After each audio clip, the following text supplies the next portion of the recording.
Hello, this is Joe Tucker, and welcome to The Rule of Law, The Academy Speaks, the official podcast of the International Academy of Trial Lawyers.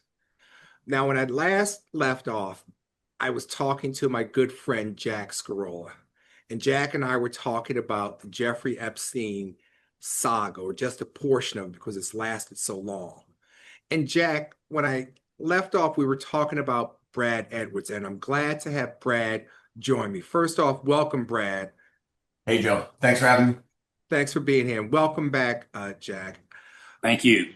Brad, some of the public, well, most of the public didn't know the behind the scenes fight that actually happened that caused you to retain Jack to represent you against Jeffrey Epstein. I mean, most people don't know that deposition that's often quoted on in MSNBC, CNN, and Fox News is Jack taking Jeffrey's Epstein's deposition in your case. First Right. off, how did it feel when you were first sued by Jeffrey Epstein? Well, I mean, I don't think that I could have been in much more a vulnerable position because the law firm that I was working at had just collapsed and the partner had been determined to have kind of fled the country and took the law firm funds and was a criminal himself. And so at the time, the lawyers there, including myself, had no files. We had nothing. And so Jeffrey Epstein capitalizing on that, because I would say that I was pretty much leading the fight against Jeffrey Epstein, and then he capitalized on that by filing this bogus lawsuit against me. But he had a team of lawyers behind him and a lot of money, and so he could kind of legitimize it. And so many things were going on in life right at that time that put me in a real bad spot. And I actually got a call from Jack, who Jack and I had become friendly through the Epstein litigation, but it was early on in the litigation. So this is 2009. And I think Jack and I really had met in 2008. So I knew Jack, but not the way that I know him now. You know, Jack and I are good friends now. But in Yes. 2009, we didn't know each other that way, but had developed a respect. And Jack called me and said, I saw the lawsuit that was filed against you. I'd be honored to represent you. And honestly, I was like, thank God, because I don't know what I'm about to do. It was the greatest singular call I've ever received in my legal career, because like nothing was going right at the time. I mean, nothing. And it was like a message from God had come. And you know, when Jack speaks, it sounds like God's speaking to you anyway. Yes, yes. If So, if they were ever to reshoot the Ten Commandments and Moses was to come down with the Ten Commandments, he would look like Jack Scarola. Uh, yeah, so I remember the place I was standing on the earth when that call came in, and I was like, "Oh, thank God, something good has happened." And so yeah, it couldn't have come at a better time. Jack, what caused you to call Brad, a young lawyer at that point who you barely knew? Uh, I was out soliciting clients anywhere I could get them. You know, life was really tough for me at that point in time, and I thought, here's my chance to represent someone. So seriously, Uh, yes, serious.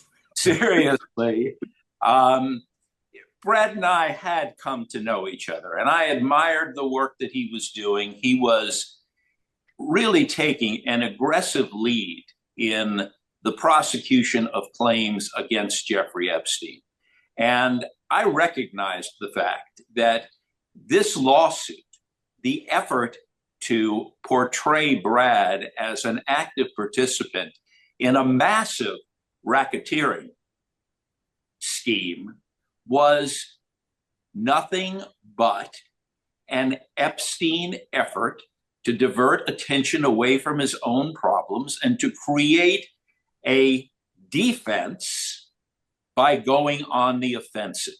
And so I was happy to make that phone call to Brad and tell him that I would be honored if he'd let me take on the responsibility for his representation. Jack, I know, and Brad now fully appreciates, and what people, if they don't know, you are one of the greatest trial lawyers this country has ever known. But Brad, was there a point in time during the representation that you were alone in the corner just saying, maybe I ought to let this go? In what representation? My representation of the client, or In this suit with Jeffrey Epstein? well, first of all, there was no way to just let it go. I mean, he had sued me, and his position was essentially the only way that Jeffrey Epstein would ever drop the suit against me is if I would drop the prosecution of all of the cases against him, including the case that where I was representing the victims against the government in an effort to undo the non-prosecution agreement he had.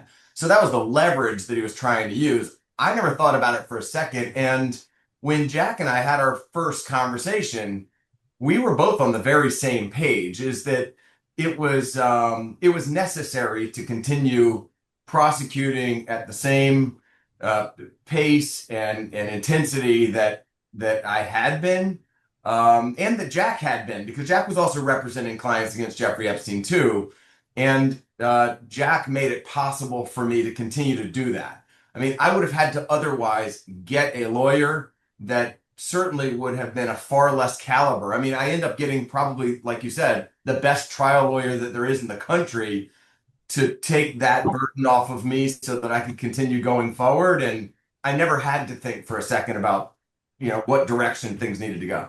Well, I want to say that which is obvious. You had no fear.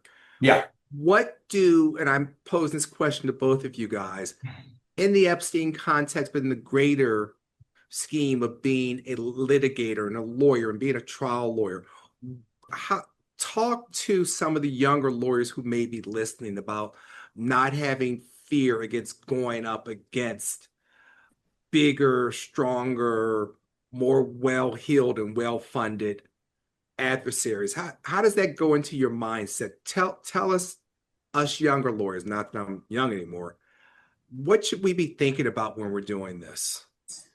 Well, I'll tell you, Joe, what I immediately recognized was that here was an opportunity to obtain discovery that otherwise we were being stonewalled in terms of getting. Jeffrey Epstein had made what I considered at that point to have been a major tactical mistake, because he could not seek affirmative relief through this racketeering claim without submitting to a deposition.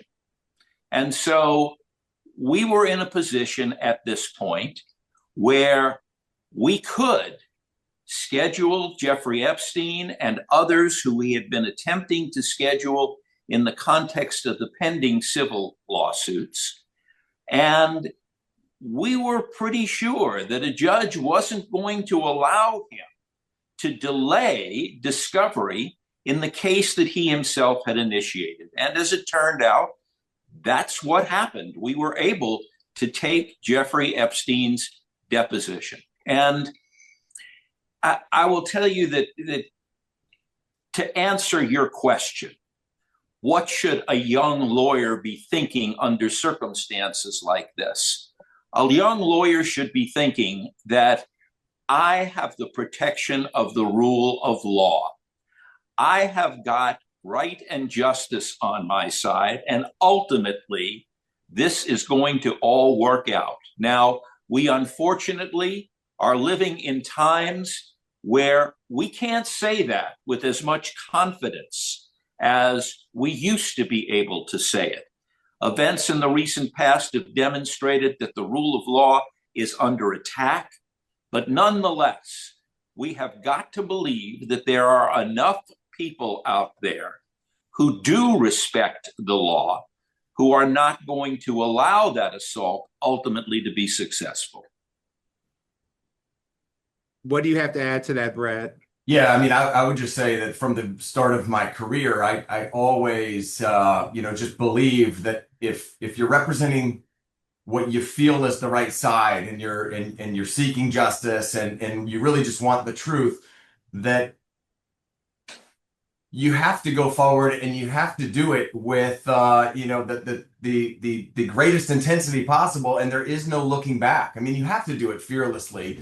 And I have always thought there's no other way to practice law. So taking on a target like Jeffrey Epstein, who epitomizes evil, terrible guy, and to me it was like repulsive that he was getting so many quality lawyers, or at least experienced lawyers, to represent ridiculous positions and take ridiculous positions, and had so many friends and powerful people that were backing him up. It seemed all the more reason that he needed to be taken down, and that there was no quit until you could finally reach that point where you say, okay, we achieved justice for the victims here. And I think there's been plenty of stages where I've thought that, and then there was still something more that needed to be done. And I think at every stage we tried to do it. But it was always great to have Jack not only as a similarly minded attorney that thought, there's no fear here. We're doing right. We're doing right for the right reason. And no matter how powerful the person is or entities are on the other side, we're going to go at it and we're going to take them down because we have law and we have justice on our side. It was also somebody who I grew to see very quickly as a mentor, and that I could emulate some of the things that he did. I mean, none of us are ever going to be Jack Scarola, so you can't emulate everything.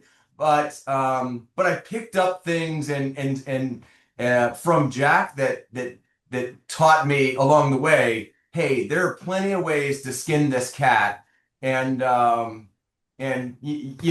like we do with any of the great lawyers. Yes. But it also like just taught me, I'm doing the right thing. I have the right people on my side, and I'm doing the right thing, and you know. Well, let me ask you this because you talked about skinning his cat. Yeah. Jack talked about this in the prior episode, the Crime Victims' Rights Act. How did that help you in this litigation? So there's a long answer, but there's a short answer. So initially, when Courtney Wild came to my office, she just wanted to talk with the government, and I couldn't get the government to talk to me, which I thought was weird. So when I filed the case, it was if you looked at docket entry one, it's not the most scholastic pleading you've ever seen. But I did my best on an emergency basis to enforce the Crime Victims' Rights Act. But ultimately, like fast forward years down the road, it allowed us to attack Jeffrey Epstein through a lawsuit that he wasn't in. So he couldn't actually participate in it. And we were able to get discovery from the government that was that we were able to use against him. And ultimately, when it came down to it, 2018, Jack and I settle my malicious prosecution counterclaim against Jeffrey Epstein at the end of November 2018. I then contacted the New York, the U.S., the Southern District of New York prosecutors and the FBI. They come to my office. We start working a secretive investigation in New York. During that period of time, Jeffrey Epstein was meeting with me, trying to get me to drop the Crime Victims' Rights Act lawsuit. During our meetings, he would say to me, hey, look, there's people from the FBI that are contacting victims again. Why are they doing that? I was able to tell him they're doing that because it relates to the CVRA, the Crime Victims' Rights Act lawsuit. In reality, somehow he was catching wind that there was another investigation going on How into how was he able to do that, Brad? I mean, that's interesting that he would know that type of secretive government information. He always did. Yes. Every time that I talked to him, from the time that he, I don't remember if Jack remembers how this happened, but he essentially asked if we could drop our lawyers so that we could talk to each other directly. He thought that was a new way of manipulating me. He would always tell me inside information that only the FBI knew. So you and Um, he, there are lots of, and I use the term talking heads on TV who talk as though they were part of this litigation. You and Jack were there sitting across the table from him, having conversations with him. I have to ask you because I want to know what type of person did you perceive Jeffrey Epstein to be? I Um, perceived him to be the kind of person who had an ego that convinced himself that regardless of how skilled his lawyers might be, no matter how experienced they were, he could do this himself. You yeah. let me get to Brad Edwards and I'll take care of these problems. Sounds like someone I know, but keep going. So, I, as I told you before, he was smug, he was egotistical. And this idea that if he met directly with Brad, he could solve his problems, I think is a reflection of that kind of personality. Yeah. And how did that work with you, Brad? No, no, he was addicted to a bunch of things, but one of them was he was addicted to corrupting people and corrupting the process. When we went to mediation one time, I don't know if remembers this, but the mediator was not yet there, and I don't remember who it was. Jeffrey went and sat in the mediator's chair and when the mediator came in, he acted like he was going to be the mediator. Epstein's attorneys are on one side, Jack and I, and somebody else was on the other side of the table. And Epstein was sitting at the head of the table, acting as if he was going to be the mediator. And it wasn't long after opening statements that Epstein says, I just want to go talk with Brad. And he takes me into another room. And the first thing he says in the door is, we should just start smashing glass and make it seem like I'm killing you. But so it was constantly like That's downright weird. he's weird. It's weird, but he loved to like believe that there was a way to corrupt the process. And if he could tell me, he would start a telephone call and tell me that he had information from inside the FBI. I usually wouldn't believe him initially, but then it would come true. And so he believed he could corrupt the process, and he did corrupt the process. Brad, I am going to gather myself to stop. You said that he would tell you he had information from inside the FBI, and that information later proved to be true. Yeah, so I can give you many examples, but I'll tell you one. The RRA law firm, it had disbanded, and Scott Rothstein had been arrested. He was cooperating with the government. Jeffrey Epstein called me on one occasion and said that Stuart Rosenfeld, who was the other partner, nobody knew that he had done anything wrong, had paid a police officer to harass a mistress and try to extort her, and that he was going to be arrested. I thought it was the most insane story. And then fast forward 18 months later, he got arrested for that. Now, Jeffrey Epstein knew about that far before anybody else had even heard rumors of it, and he told me the story. I told it to my law partners as if, this guy's crazy. He's acting like he knows inside information in the FBI. And then fast forward when it happened, I remember Steve Jaffe, was my former partner, coming into my office and going, how did he know that? I don't know. Not that I'm a conspiracy theorist, which I am. How, and I need you guys, based upon what you know and what you can logically conclude, how was Epstein able to have this information and to be ahead of the curve? His tentacles must have been many and deep. Joe, that's one of the prime unanswered questions. You and I spoke earlier about the need to press those who have the answers, to give those answers under oath. And that list begins with Alex Acosta. His role in evading the application of the Crime Victims' Rights Act, his role as a prime negotiator and crafter of the non-prosecution agreement needs to be explained. There are a lot of whys that Alex Acosta has never adequately been confronted to answer. And it's not for lack of trying. We tried to talk to Alex numerous times, and he just would not. And this is just even telephone calls. You would think victim's attorney calling the U.S. attorney at the time, he would not talk with us. That's unusual, I must say, Brad, that the victim's attorney, Yeah. eh, the U.S. attorney will not speak to the victim's attorney. So, Brad, are you able to, Jack has given us that it starts with Alex Acosta. Where do you think how far and deep do you think Epstein's tentacles, how widespread and how deep were they from what you were able to glean during your time in representing the victims here? Yeah, I mean, I know a lot of stories from a lot of people where he had friends very high up in government. He knew people in the CIA. I think that some of that's come out where there's been visitor logs that have been released of former CIA directors or What the hell is the assistant CIA directors. doing visiting Jeffrey Epstein? I mean, come on now.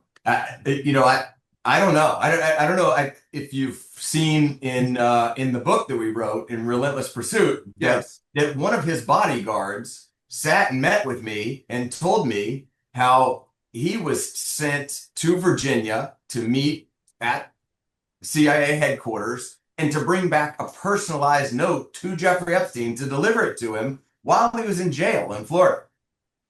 I have another example that's really good. In 2015, maybe 16, I took the case to New York, to the state attorney's office, to the district attorney's office, met with prosecutors that day. And the reason was we had just flipped Jean-Luc Brunel, who was one of Epstein's close friends.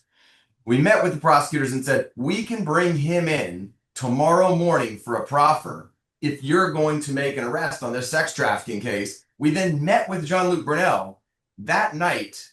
They said, fine. This is two prosecutors. We got a call from Jeffrey Epstein's lawyer saying, we're hearing that Jean-Luc Brunel may come in tomorrow morning for a proffer. He needs to know that if he does that, Jeffrey will consider that a declaration of war. And Jean-Luc Brunel backed off. He wouldn't go in. So he got inside information very quickly all the time. I have another general question for the both of you in dealing with the litigation that Epstein brought against you, Brad, and where you were representing Jack, and also while Jack, you were pursuing yours. How did this litigation help uncover the broader systems of complicity, especially about financial institutions like JP Morgan? We've talked about the unknown governmental interference, but what about the business community and other people that were helping give Jeffrey Epstein both real and perceived power? I think that the answer with respect to the civil litigation claims on behalf of individual victims is that Epstein never allowed those claims to proceed to the point where the extent of the reach of those tentacles could be examined. The civil lawsuits were settled. Obviously, decisions with regard to whether to settle a civil claim on behalf of a victim is a decision that rests with that victim. And the circumstances were such that victims decided that they wanted to resolve their claims before we got to the point of getting into the kinds of issues that you're describing. And I'll let Brad talk about where we went as far as the Crime Victims' Rights Act case was concerned, as well as the racketeering claim brought against Brad. Yeah. So I think just to answer your question, in terms of the Crime Victims' Rights Act case, at least if you look at some of the lawyer letters that were written by either Alan Dershowitz or Jay Lefkowitz, Gerald Lefcourt, that discussed Epstein in a favorable light. There were letters that were written to the U.S. Attorney's Office, and they were basically just describing his very close political connections, his power, his connections to businessmen and things of that nature. you started at least understanding who he was associated with and then maybe why he was associated with them. At least he was willing to throw their names around to try to get himself out of trouble. But Yes. and we learned a little bit more in the case where Jack was representing me because we were able to obtain some discovery. Remember, in the cases directly against Jeffrey Epstein, he took the fifth on everything. So we really didn't get a whole lot in terms of documents or evidence out of those cases. He was very effective in putting extraordinary pressure on the victims and their families and their boyfriends and their neighbors and everybody, probably more effective than any other defendant I've ever seen. Yes. Um, but it wasn't until 2020 where Deutsche Bank was levied a $150 million fine for its association with Jeffrey Epstein and in a more focused way, their failure to adhere to know your customer laws. And I saw that consent agreement. I said, wait, if Deutsche Bank did this, JP Morgan must have done this too. Wait, this is a financial crime, right? Jeffrey Epstein needed tons of cash in order to pay victims and recruiters. And then otherwise, he had to pay wire transfers everywhere. These know your customer laws should have ring some red flags. So I filed the lawsuit against Deutsche Bank, based on that consent order, and then just mirrored it against JP Morgan. And then once we started getting documents in, unfortunately, all of which right now are under protective order, but I would imagine that Congress is going to start getting them. And when they do, you're going to see just how deep Jeffrey Epstein's tentacles were, who he was associated with. So we can see real transparency as was promised during the campaign trail. Yeah. Transparency. Let's open up the Jeffrey Epstein files because, as we all know from Watergate, follow the money. And having seen them, this is a very frustrating time to bite my tongue on what exists there, but hopefully I don't have to for that much longer. But it's astonishing how many connections he was able to have, not only in our country, but foreign connections with foreign governments and some people good and some people as bad as it gets in this world, but leaving not much to the imagination there.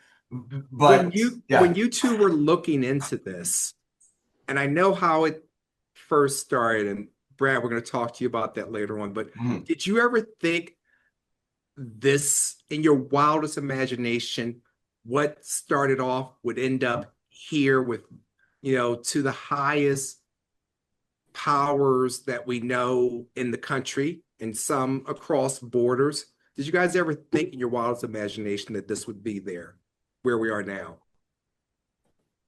I guess I'll let Jack answer. He'll probably have a different answer, but I was young and naive and thought that that justice always prevails and the scales of justice are real. And I think that I was almost too naive to think that all of this could even possibly be going on in our country. So at each stage, at each stone that's flipped over, I would think this has to be as crazy as it gets, and it just kept mounting. So no, Yeah. my answer is absolutely not. But Jack's seen more than me. Well, I will tell you, your question was, could I imagine it? And the answer to that question is yes, I could imagine it. What I could not imagine is that 20 years later, we would still be attempting to get answers to these questions on behalf of the children who were victimized by these pedophile traffickers. That was not within the scope of my imaginings. And I like to believe that public pressure is finally building to the point where maybe there is light at the end of this tunnel, but it has taken public pressure every step along the way to make the progress that has been made. Were it not for Julie Brown's excellent reporting in the Miami Herald, I don't know that we would have been able to make much of the progress that was made. And people don't appreciate that. People don't appreciate that timeline, that this had sort of gone away until the Miami Herald continued to push this. Yeah, we unfortunately had reached somewhat of a dead end with regard to the Crime Victims' Rights Act case. We got an excellent dissenting opinion from the 11th Circuit Court of Appeal, and an effort was made to have those issues reviewed by the U.S. Supreme Court.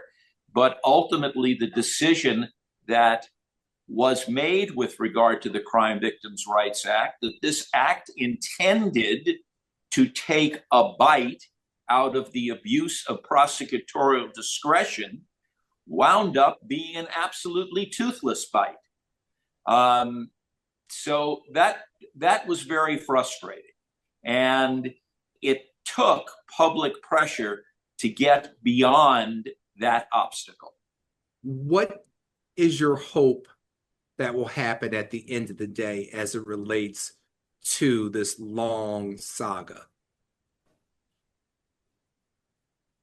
We're going to find out exactly what Jeffrey Epstein's money and power bought. We know that it corrupted the civil and criminal justice systems. We don't know how that happened. And we need to find that out, because it is essential to the preservation of the integrity of the systems that we know how they were corrupted, so that future corruption can be prevented. Jack, I'm going to give you the final word. Thank to you, and thanks to Brad for fighting the good fight. And thank you for being here with me on my podcast for so long, Jack. Well, Brad, Joe, I want to tell you that that it frequently sounded like this was a Jack Scarola infomercial, but the major credit for what has been accomplished here goes to Brad Edwards, and I want to make sure that no one loses sight of that. He has been incredibly persistent, brave, and skilled in the manner in which these cases have been handled. So he has my great admiration. I was going to let that you be the last word, but that's an interesting thing. You see these people talking on TV about the Epstein file, the Epstein cases, and the victims. But I know, Brad know, and there are a few members in the Academy. It's one of the many things that makes me proud about the Academy, that you guys are the ones that push this, especially you, Brad, so that we are where we are today with still exposing Jeffrey Epstein. So I don't think I've ever even seen you on TV, Brad, talking about this, but I know, and everyone else knows. And we're going to talk about your book in another episode. But thank you guys for being here. And thank you all for listening to The Rule of Law, The Academy Speaks. I'm Joe Tucker, president of the International Academy of Trial Lawyers. And you can catch this podcast wherever you get your podcasts or on YouTube. Thank you.